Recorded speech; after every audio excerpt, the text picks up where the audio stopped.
अस्सलाम वालेकुम।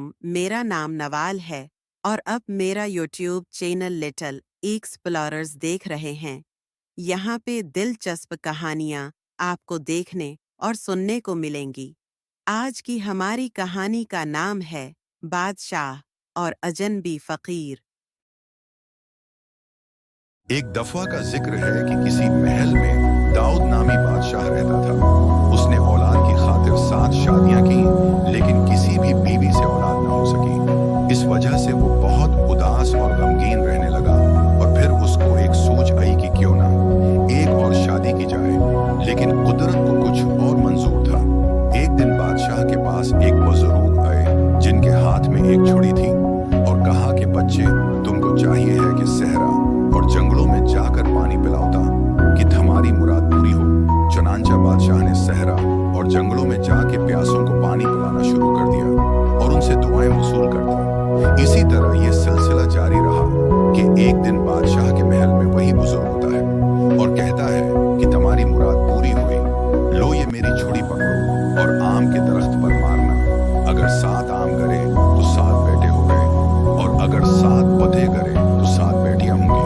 अल्लाह की ऐसी करनी कि 7 गए। उसने घर ले जाकर अपनी बीवियों को बोलियां छे गई जब कि 7वें घर में मौजूद नहीं थी, उसके हिस्सा का आम रख दिया गया। जब वो वापस लौटी तो उसने अपना आम उठाया और जब उसने देखा तो वो अधा रह गया था, क्योंकि अधा चूहा खा गया था। इसने बिस्मिल्लाह पढ़कर वही अधा खा लिया, जबकि बाकी छूं कुछ ठीक ठाक सेहत वाले बैठे हुए और उसको अधा एक टांग से मजदूर बेटा मिला। जब वो छिपाई खेलते तो जो एक टांग वाला भाई था वो अकेले में बैठकर अकेला खेलता। उसी तरह दिन गुजरते गए और वो बड़े होकर बादशाह ने अपने सारे बेटों को अपने पास बुलाया और कहा कि मैं तुम लोगों को शिकार पर भेजना चाहता हूँ, बोलो क्या सवारी चाहिए।